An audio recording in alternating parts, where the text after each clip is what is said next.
Gimana sih caranya masuk ke perpustakaan Unsia selama masa pandemi? Nah, gini caranya.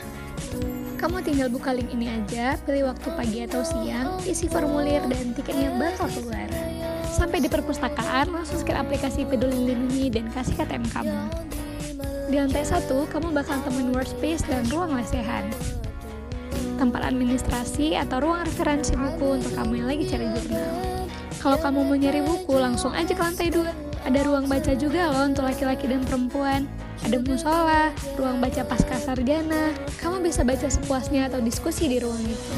Kalau mau pinjam ya tinggal pinjam aja. Ada kamar mandi juga loh. Kalau butuh bantuan langsung tanya aja sama pustakawan di sana. Cocok banget nih untuk kamu yang mau skripsian di sini. Jangan lupa ya taati protokol kesehatan. Atau bisa langsung ke ruang multimedia Anan Ganto aja. Semua fasilitas ini gratis untuk kamu. Jadi tunggu apa lagi? Langsung aja datang ke perpus.